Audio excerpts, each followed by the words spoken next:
আতাবাত লাকুম কুলুবুকুম আন তাহুসসু আলা রাসূলিল্লাহি তুরা, তোমরা কেমনে আল্লাহ রাসূলের তার শরীরের উপর তোমরা মাটি ছিটালা, তোমরা কেমনে তার কবরে রাখলা? এটা কিভাবে পারলা? তোমরা পারলা কিভাবে আল্লাহ রাসূলকে কবরে রেখে আসতে? সাওবানের চেহারা দেখে রাসূল বললেন, সাওবান তোমার চেহারাটা এরকম কেন? বলি, ইয়া রাসূলুল্লাহ, আমার চেহারাটা এরকম কারণ যখন মন খারাপ হয় দৌড়ে আসি আপনাকে দেখার জন্য, আপনাকে দেখলে মনটা ভালো হয়ে যায়। কিন্তু একবার চিন্তা করলাম, আপনি যখন মারা যাবেন তখন মন খারাপ হলে কাকে দেখতে আসবে?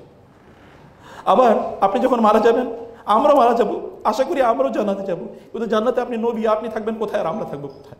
তিনি সেখানে লুটিয়ে পড়লেন রাসূলের কপালের উপর, তিনি একটা চুমু দিলেন এবং তিনি সেখানে কাঁদলেন। কেঁদে সেখান থেকে তিনি বের হয়ে গেলেন। বের হয়ে তিনি মানুষের উদ্দেশ্যে বললেন, হে লোকেরা, তোমরা যারা মুহাম্মাদের ইবাদত করতে অথবা করতে মনে চাও, তোমাদেরকে মনে রাখতে হবে মুহাম্মদ মারা গেছেন। কিন্তু তোমরা যারা আল্লাহর ইবাদত করো, তোমরা মনে রাখবে আল্লাহ মারা যান না।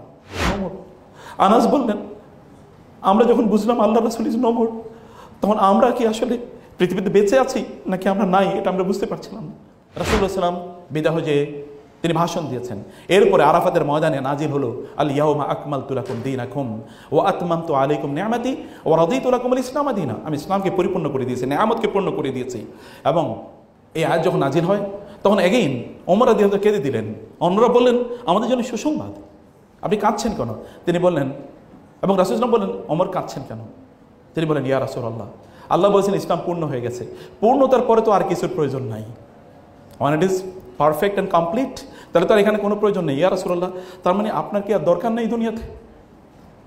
কত ফার সাইটেড, কি গভীর দৃষ্টি! তার মানে আপনার এই দুনিয়াতে আর দরকার নাই। এবং আপনি জানেন আল্লাহর কসম, তিনি সেখান থেকে ফিরে আসার অল্প কয়েকদিন পরে তিনি ইন্তেকাল করেন। রাসূলুল্লাহ সাল্লাল্লাহু আলাইহি ওয়াসাল্লাম তিনি প্রস্তুতি নিচ্ছেন, দেখেন প্রস্তুতি, আল্লাহ তাকে প্রস্তুত করে নিচ্ছেন। এবং শেষের দিকে এসে তার ইবাদতের মাত্রা কমে না, তার ইবাদতের মাত্রা বেড়ে গিয়েছে, আর অনেক অনেক পরিমাণ তিনি ইবাদত করছেন। তিনি অসুস্থ হয়ে পড়লেন এবং তার ইন্তেকালের প্রায় 12-13 দিন আগে তিনি অসুস্থ হয়ে পড়লেন। তিনি বলেন আবু বকর রাদিয়াল্লাহু তাআলা আনহুকে, আবু বকর যেন নামাজ পড়ান। আবু বকর রাদিয়াল্লাহু তাআলা সালাত পড়াচ্ছেন। রাসূলুল্লাহ সাল্লাল্লাহু আলাইহি ওয়াসাল্লাম বললেন আবু বকরকে সালাত পড়ানোর জন্য। আয়েশা রাদিয়াল্লাহু তাআলা আনহা, যিনি আবু বকরের মেয়ে রাদিয়াল্লাহু তাআলা আনহা, তিনি বলেন, ইয়া রাসূলুল্লাহ, আবু বকরকে এই দায়িত্ব দিয়ে না, আমার বাবার এই দায়িত্ব দিয়ে না। বলে, কেন? বলে, উনি রাজুলুন আসিফুন বাক্কাউন, তিনি খুবই এমন লোক যে কথায় কথায় কাঁদে, কোরআন তেলাওয়াত করলে কাঁদে। উনি যদি আপনার জায়গায় নামাজ পড়ে তাহলে ওনারা খুঁজেও পাওয়া যাবে না, ইয়া রাসূলুল্লাহ। তিনি বলেন, না, তোমরা নারীরা বেশি কথা বলো। তার স্ত্রীকে বলছেন, এটা বলার দরকার নেই, ওনাকে আমি দায়িত্ব দিই, তাকে দায়িত্ব দিতে দাও, কারণ এই উম্মাকে লিড দিতে হবে, আমি জানি কে লিড দেবে। তাকে লিড দেওয়া হলো। রাসূল সাল্লাল্লাহু আলাইহি ওয়াসাল্লাম তার দরজার, তার জানালার পর্দার কাপড়টা একটু তিনি গোছালেন এবং সাহাবায়ে কেরাম বলেন, রাসূল সাল্লাল্লাহু আলাইহি ওয়াসাল্লাম নামাজে আসেন নাই অনেকদিন পর্যন্ত, কারণ তিনি অসুস্থ। তার ভাবলাম রাসূল বুঝি আসবেন, কিন্তু রাসূল ইঙ্গিত করলেন, না, তোমরা সালাত আদায় করো, সালাত আদায় করো। তার ইন্তেকালের অল্প কয়েকদিন, সোমবারে তিনি মারা যাবেন রবিউল আউয়াল মাসের, বৃহস্পতিবারে তিনি আরও অসুস্থ হয়ে পড়লেন। তিনি আয়েশা রাদিয়াল্লাহু তাআলাকে বললেন, ইয়া আয়েশা, হে আয়েশা, আমি ওই যে খায়বরে একজন ইয়াহুদি মহিলা যে আমাকে বিষ পান করিয়েছিল, বিষের মাংস, সেটা আমার উপর খুবই কার্যকর হয়েছে। আল্লাহি ইন্নাহু লাহাওয়ানুম ইনকিতাই আবরুহি মিন যালিকা সুম, ওই যে বিষের কারণে আমার নাড়ি বেরুগুলো প্রায় ছিঁড়ে যাচ্ছে আয়েশা, আমি খুবই কষ্ট পাচ্ছি, আমি খুবই কষ্ট পাচ্ছি। এর মধ্যে রাসূলুল্লাহ সাল্লাল্লাহু আলাইহি ওয়াসাল্লাম তিনি সাহাবায়ে কেরাম সালাত আদায় করছেন, এটা তিনি দেখছেন। তিনি আবার দরজার জানালার পর্দা খুললেন এবং খুলে দেখলেন আবু বকর নামাজ পড়াচ্ছে। রাসূল তাবাসসামা ওয়াজহু রাসূলিল্লাহ, রাসূল সাল্লামের চেহারাটা আলোকিত হয়ে উঠল। আবু বকরের নেতৃত্বে মানুষ কীভাবে সুন্দর করে সালাত আদায় করছে। He understood that if he dies then the people will not be disunited, তাদের মধ্যে বড় কোনো প্রবলেম তৈরি হবে না। তিনি বুঝতে পেরেছেন leadership has already been created, leadership already তৈরি হয়ে গেছে। তিনি এটা বুঝতে পেরে তিনি হাসলেন। তার কষ্ট আরও বেড়ে গেল, তার কষ্ট আরও বেড়ে গেল। এমন একটি অবস্থায় যে তিনি তার সাথে দেখা করতে আসেন, তার মেয়ে তার সাথে দেখা করতে এসেছেন, ফাতেমা রাদিয়াল্লাহু তাআলা আনহা। ফাতেমার কানে কানে তিনি বললেন কিছু একটা, ফাতেমা কেঁদে দিলেন। ফাতেমা যখন কেঁদে দিলেন, আয়েশা বললেন, ফাতেমা আপনি কাঁদছেন কেন? কারণ খাদিজার আয়েশার ঘরেই তিনি। ফাতেমাদের কিচ্ছু বললেন না। এরপর রাসূলুল্লাহ আবার তাকে ডাকলেন এবং ডেকে তার কানে কানে আবার কিছু বললে, এবার ফাতেমা রাদিয়াল্লাহু তাআলা হেসে দিলেন। এবার আয়েশা বলেন, আপনি একবার কাঁদলেন, একবার হাসলেন, ঘটনা কি? তিনি বলেন, এটা একটা সিক্রেট, আমি বলতে পারবো না, আমি একটা সিক্রেটে বলতে পারবো না। রাসূল সাল্লাল্লাহু আলাইহি ওয়াসাল্লাম ইন্তেকালের পর এরপরে আয়েশা রাদিয়াল্লাহু তাআলা ফাতেমাকে জিজ্ঞেস করলেন, ফাতেমা, রাসূল সাল্লাল্লাহু আলাইহি ওয়াসাল্লাম কি বলেছিল? আপনি একবার হাসলেন, একবার কাঁদলেন। তিনি বলেন, আমি কেঁদেছি যখন আল্লাহ রাসূল বলেছে, জিবরিল এসে মাত্র আমাকে বলে গেল আমি মারা যাব কিছুক্ষণ পর, এই কারণে আমি কেঁদেছি। বলে তারপরে হাসলেন কেন? বলে তিনি বলেছেন, রাসূলুল্লাহ সাল্লাল্লাহু আলাইহি ওয়াসাল্লাম বলেছেন, তার পরিবারের মধ্যে আমি সর্বপ্রথম তার সাথে সাক্ষাৎ করব, মানে আমি পরিবারের মধ্যে সবার আগে মারা যাব। মৃত্যুর সংবাদ শুনে হাসে। একবার চিন্তা করে দেখেন তো, তার মৃত্যুর সংবাদ জিবরিল নিয়ে আসলেন, আপনাদের দেয়ালিকে আমি দেখে এসেছি। তার মৃত্যুর সংবাদ যখন এসছে তখন তিনি আল্লাহকে বলেছেন, মা আল্লাযীনা আনআমাল্লাহু আলাইহিম, হে আল্লাহ তুমি তাদের অন্তর্ভুক্ত আমাকে করো যাদের উপর তুমি নিয়ামত বর্ষণ করছো। হি ওয়াজ লাফিং, কষ্ট, প্রচন্ড কষ্ট, মৃত্যুর একটা যন্ত্রণা আছে। তিনি বলছেন, আল্লাহি ইন্না লিল মাউতি লাসাকারাত, আল্লাহর কসম মৃত্যুর যন্ত্রণা আছে, অনেক যন্ত্রণা আছে। তিনি বলেছেন, ফিল রাফিকিল আলা ইলা রাফিকিল আলা ইলা রাফিকিল আলা, আমি আমার বন্ধুর সাথে পরম বন্ধুর সাক্ষাতে যেতে চাই। যদি এখনই মৃত্যুর ফেরেশতা আপনার কাছে আসে এবং বলে, আপনি আসলে কি বলবেন? ইলা রাফিকিল আলা ইলা রাফিকিল আলা, আমার পরম বন্ধুর সাক্ষাতে আমি যেতে চাই, আমার পরম বন্ধুর সাক্ষাতে আমি যেতে চাই। এর মধ্যে রাসূল সাল্লাল্লাহু আলাইহি ওয়াসাল্লামের মৃত্যু হয়েছে এরকম গুঞ্জন শোনা গেল। ওমর রাদিয়াল্লাহু তাআলা আনহু সাহাবায়ে কেরাম তাকে কেমন ভালোবাসতেন। ওমর রাদিয়াল্লাহু তাআলা সেখানে একটা নাঙ্গা তলোয়ার নিয়ে এসে বললেন, আল্লাহর কসম কেউ যদি বলে মুহাম্মদ মারা গেছে আমি তাকে হত্যা করে ফেলব। আবু বকর রাদিয়াল্লাহু তাআলা আনহু এর মধ্যে তিনি শুনলেন রাসূল সাল্লাল্লাহু আলাইহি ওয়াসাল্লাম ইজ নো মোর, তিনি আসলেন দৌড়ে এবং তিনি ঘরে ঢুকলেন। ঘরে ঢোকার পর তারপরে তিনি দেখলেন যে আয়েশা রাদিয়াল্লাহু তাআলা আনহা তার কোলে রাসূল সাল্লাল্লাহু আলাইহি ওয়াসাল্লামের মাথাটি, তিনি রাসূল সাল্লাল্লাহু আলাইহি ওয়াসাল্লামের দিকে তাকালেন এবং দেখলেন সত্যিকারে তিনি মারা গেছেন সাল্লাল্লাহু আলাইহি ওয়াসাল্লাম। তিনি সেখানে লুটিয়ে পড়লেন রাসূলের কপালের উপর, তিনি একটা চুমু দিলেন এবং তিনি সেখানে কাঁদলেন। কেঁদে সেখান থেকে তিনি বের হয়ে গেলেন। বের হয়ে তিনি মানুষের উদ্দেশ্যে বললেন, হে লোকেরা, তোমরা যারা মুহাম্মাদের ইবাদত করতে অথবা করতে মনে চাও, তোমাদেরকে মনে রাখতে হবে মুহাম্মদ মারা গেছেন। কিন্তু তোমরা যারা আল্লাহর ইবাদত করো তোমরা মনে রাখবে আল্লাহ মারা যান না। ওয়া মা মুহাম্মাদুন ইল্লা রাসূল ক্বাদ খালাত মিন ক্বাবলিহির রুসুল আফা ইন মাতা আও কুতিলা ইনকালাবতু আলা আকাবিকুম ওয়া মান ইয়ানকালিব আলা আকিবাইহি ফালাই। আল্লাহ সুবহানাহু বলেন যে মুহাম্মদ কেবল আল্লাহর একজন রাসূলই, তার পূর্বে তার অনেক রাসূল এসেছে। তিনি যদি মারা যান, যুদ্ধের ময়দানে তিনি নিহত হন, তাহলে তোমরা আগেই মতো সেই মূর্তি পূজার দিকে ফিরে যাবে, অগ্নি পূজার দিকে তোমরা ফিরে যাবে। আর কেউ যদি আল্লাহর ইবাদত না করে অন্য কারো ইবাদত করে, তাহলে সে আল্লাহর কোনো ফালাই ইয়াদুরুল্লাহ শাইয়া, সে আল্লাহর কোনো ক্ষতি সাধন করতে পারবে না।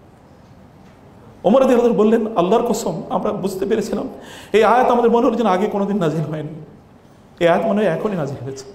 আমরা বুঝতে পারলাম আল্লাহ রাসূল ইজ নো মোর। আনাস বললেন, আমরা যখন বুঝলাম আল্লাহ রাসূল ইজ নো মোর, তখন আমরা কি আসলে পৃথিবীতে বেঁচে আছি নাকি আমরা নাই, এটা আমরা বুঝতে পারছিলাম না। আমরা কিছুই বুঝতে পারছিলাম না, বসে আছি, সামনে দিয়ে লোক যাচ্ছে, আমরা চিনতেও পারছিলাম না। কারণ রাসূলের সাথে আমাদের এঙ্গেজমেন্ট এমন একটা লেভেলের। সাওবান এসে বলেন, ইয়া রাসূলুল্লাহ, আপনি, সাওবানের চেহারা দেখে রাসূল বললেন, সাওবান তোমার চেহারাটা এরকম কেন? বলি, ইয়া রাসূলুল্লাহ, আমার চেহারাটা এরকম কারণ যখন মন খারাপ হয় দৌড়ে আসি আপনাকে দেখার জন্য, আপনাকে দেখলে মনটা ভালো হয়ে যায়। কিন্তু একবার চিন্তা করলাম আপনি যখন মারা যাবেন তখন মন খারাপ হলে কাকে দেখতে আসবে? আবার আপনি যখন মারা যাবেন আমরা মারা যাব, আশা করি আমরাও জান্নাতে যাব, কিন্তু জান্নাতে আপনি নবী, আপনি থাকবেন কোথায় আর আমরা থাকবো কোথায়? ইয়া রাসূলুল্লাহ, এই কারণে মন খুবই খারাপ, আপনাকে দেখব। রাসূল বললেন, ইয়া সাওবান আনতা মা মান আহবাবতা, তুমি যাকে ভালোবাসো, আলমারউ মা মান আহাব্বা, মানুষ যাকে ভালোবাসে সে জান্নাতে তার সাথেই থাকবে। সাহাবায়ে কেরাম বললেন, এটা আমাদের জীবনের সবচেয়ে সেরা দিন ছিল, যেই দিন আমরা বুঝতে পারলাম পরম পাওয়া। এরকমভাবে তিনি মানুষের সাথে ইনভলভ ছিলেন। ফাতেমা রাদিয়াল্লাহু তাআলা আনহা, মানুষের রাসূলের মৃত্যু হলো, তাকে কবরস্থ করা হলো। আনাসকে বলেন, ইয়া আনাস আতাবাত লাকুম কুলুবুকুম আন তাহুসসু আলা রাসূলিল্লাহি তুরাব, তোমরা কেমনে আল্লাহ রাসূলের তার শরীরের উপর তোমরা মাটি ছিটালা, তোমরা কেমনে তার কবরে রাখলা? এটা কিভাবে পারলা?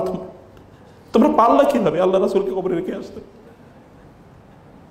সম্মানিত ভাইয়েরা এবং বোনেরা, রাসূলুল্লাহ সাল্লাল্লাহু আলাইহি ওয়াসাল্লাম প্রত্যেকটা মুহূর্তে মৃত্যুর জন্য প্রস্তুতি নিয়েছেন এবং তার মৃত্যুর সময় তিনি কতগুলো কথা বলে গেছেন। আসসালাত আসসালাত ওয়া মা মালাকাত আইমানুকুম লাআনাল্লাহুল ইয়াহুদা ওয়ান নাসারা ইত্তাখাযু কুবুর আম্বিয়াহিম মাসাজিদা আল্লাহুম্মা লা তাজআল কবরি ওয়াসানান ইউবাদ। হে আল্লাহ, আমার কবরটা যেন মানুষ ইবাদতের জায়গা না বানায়, এখানে যেন লোকেরা ইবাদত না করে, এটাকে যেন তার পূজা অর্চনার জায়গা যেন তারা না বানায়। হে আল্লাহ, তুমি আমার উম্মাকে আমার করে দেখে রেখো। আল্লাহুম্মা আনতা খলিফাতি আলা উম্মতি বাদি, হে আল্লাহ আমার উম্মাকে তুমি দেখে রেখো। তিনি উম্মার জন্য আপনাদের জন্য দোয়া করেছে, আল্লাহুম্মা উম্মতি উম্মতি, হে আল্লাহ আমার উম্মা আমার উম্মা, আমার উম্মাকে তুমি দেখে রেখো আল্লাহ, আমার পরে তুমি আমার উম্মার দায়িত্বশীল আল্লাহ। এবং তিনি আল্লাহকে বলেছেন, আল্লাহ সুবহানাহু ওয়া তাআলার কাছে তিনি প্রার্থনা করেছে, আল্লাহ আমার উম্মাকে তুমি আমার পথভ্রষ্ট করে দিও না। তিনি বলেছেন আল্লাহ, তিনি মানুষকে লক্ষ্য করেছেন সলাত সলাত ওয়া মা মালাকাত আইমানুকুম, নামাজ নামাজ, হে আমার উম্মা, হে লোকেরা তোমরা নামাজকে ছেড়ে দিও না। নামাজ এটা হচ্ছে তোমাদের অক্সিজেন। তোমাদের শরীরের একটা অক্সিজেন যেমন প্রয়োজন আছে, তোমাদের রোহে, তোমাদের আত্মার, তোমাদের স্পিরিটের, তোমাদের মাইন্ডের একটা অক্সিজেনের প্রয়োজন আছে। তোমাদের শরীরে যেমন ফুড প্রয়োজন আছে, তোমাদের আত্মার ফুড প্রয়োজন আছে। শরীরকে অনেক বেশি প্রাধান্য দিও না। তোমার আত্মা যদি মরে যায় তাহলে তোমার শরীর তোমাকে কোনোদিন বাঁচাতে পারবে না। আত্মা মানুষের জন্য সবচেয়ে ইম্পর্টেন্ট পার্টি। এটাকে মেরে ফেলার কোনো প্রয়োজন নেই। এটাকে আপনি কেবল বাঁচিয়ে রাখতে পারেন, কেবল বাঁচিয়ে রাখতে পারেন, কেবল বাঁচিয়ে রাখতে পারেন স্পিরিচুয়াল মেডিসিনের মাধ্যমে। ফিজিক্যাল মেডিসিন কেবল আপনার শরীরকে বাঁচাবে, কিন্তু you need much more spiritual medicine. আপনার অনেক অনেক বেশি মেডিসিন প্রয়োজন হয়, আত্মার মেডিসিন। আপনি অসুস্থ, আপনার সামনে প্রচুর খাবার আছে, আপনি খাবার দেখলে ইউ উইল ফিল ভমিটিং, আপনার তখন খাবার খেতেও মনে চাইবে না, ওগুলো দেখলে আপনি বিরক্ত লাগবে। আপনার আত্মা যদি মরে যায় তখন শরীর থেকে কেবল দুর্গন্ধ বের হবে, কেবল তাই বের হবে। প্রিয় বোনেরা, আমরা আপনাদেরকে বলবো যে আপনারা, এটাই আমার নসিহত, যে আপনাদের নিজেদেরকে এমন মানুষ তৈরি করেন যে মানুষ মানব জাতিকে তৈরি করবে, মানব জাতিকে নির্মাণ করবে। প্রত্যেকটা সেকেন্ড আপনি হিসাব করুন আপনি কোথায় কাটাচ্ছেন। এটা কি আপনাকে আপনার লক্ষ্যে এগিয়ে দিচ্ছে? এটা কি আপনাকে আপনার লক্ষ্যে এগিয়ে দিচ্ছে? এটা কি আপনাকে সফলদের কাতারে অন্তর্ভুক্ত করছে? এটা কি আপনাকে সত্যিকার অর্থে এমন মানুষে পরিণত করছে যিনি কেবলমাত্র এই ওয়ার্ল্ডলি প্লেজারের জন্য বেঁচে থাকেন না? এই দুনিয়া কে পায় না বলেন তো? চোর, বাটপার, ডাকাত, লুটেরা, মানুষ হত্যাকারী, তারাও দুনিয়া পাচ্ছে, আপনি দুনিয়া পাচ্ছেন। What is the difference between you and them? আপনার মূল ডিফারেন্স কই? এই ডিফারেন্স আপনাকে অবশ্যই তৈরি করতে হবে। এই ডিফারেন্স আপনাকে তৈরি করতে হবে এই কাজের মাধ্যমে। এই কাজের মাধ্যমে ফেরেশতারা যখন আপনার কাছে আসবে, ফেরেশতারা এসে যেন আপনার মৃত্যুর সময় আপনাকে বলে যে হে প্রশান্ত, ইয়া আইয়াতুহান নাফসুল মুতমাইন্না ইরজিই ইলা রাব্বিকি রাদিয়াতাম মারদিয়া ফাদখুলি ফি ইবাদি ওয়াদখুলি জান্নাতি। ফেরেশতারা যেন আপনাকে বলে হে প্রশান্ত আত্মা, তোমরা তোমাদের রবের দিকে ফিরে আসো। আপনাকে যেন এলিট ক্লাসের মানুষের মতো ফেরেশতারা ট্রিট করে, আপনার নিজকে এলিট স্ট্যাটাসে নিয়ে যান। অ্যাগেইন লাস্ট নসিহত যেটা করি, নিজের উপর জুলুম করেন না প্লিজ, নিজের উপর জুলুম করেন না। ফেরেশতারা যখন লোকেরা জাহান্নামে যাবে তাকে বলবে কি হয়েছে, আলাম ইয়াতিকুম নাযীর, তোমরা কেন, তোমরা কি কোনোদিন শোনো নাই যে তোমাদের মৃত্যু হবে, মৃত্যুর পর তোমাদেরকে জিজ্ঞাসাবাদ করা হবে, একটা জান্নাত আছে, একটা জাহান্নাম আছে, একটা বিশাল জাজমেন্ট ডে আছে, এগুলো তোমরা কোনো কিছু শোনো নাই? ফামান ইয়ামাল মিসকালা যাররাতিন খায়রান ইয়ারা ওয়া মান ইয়ামাল মিসকালা যাররাতিন শাররান ইয়ারা। You will be held accountable for every second you spent. প্রত্যেকটা সেকেন্ডের জন্য তোমাকে জবাবদিহি করতে পারে। কি তুমি শোনো নাই?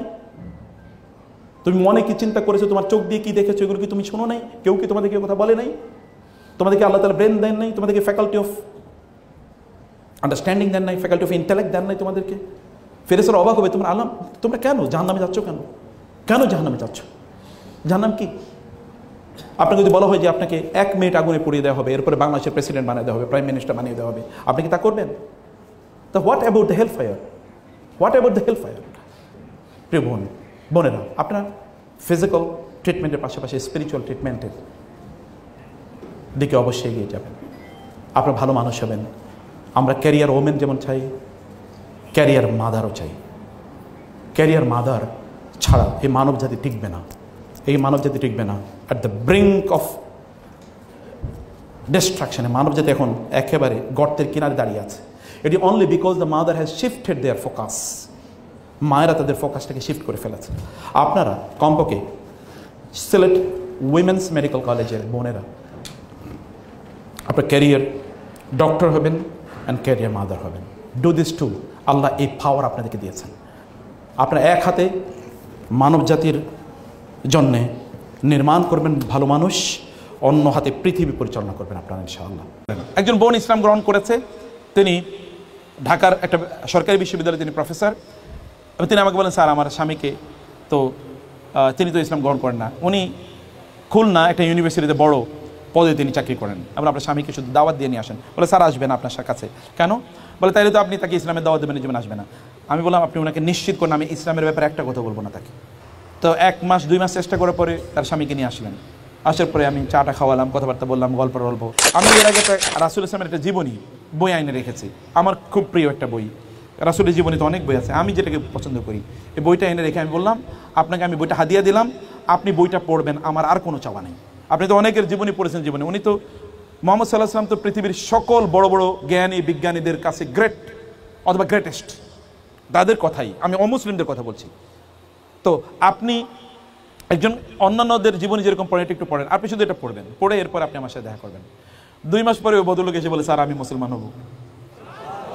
শুধু রাসূলের জীবনী পড়ছে, বিশ্বাস করেন তার জীবনে একটা মিরাকল, মুজিজা, জীবন্ত মুজিজা। জি আচ্ছা, বইটার নাম হলো রাসূলে আরবি, রাসূল সফিউর রহমান মুবারকপুরী ওনার বই রাসূলে আরবি। তো এটা একজন মানুষ যদি সত্যি অর্থে ওপেন মন নিয়ে রাসূলের জীবনী পড়ে, she is bound to follow the Prophet sallallahu alaihi wasallam। আমি এই দুটো দাওয়াত আপনাদেরকে দিয়ে গেলাম, ইসলামকে ভালো করে বুঝেন এবং রাসূল ইসলামের জীবনীটা পড়েন। ইসলামকে বোঝার জন্য কোরআন বোঝা মাস্ট।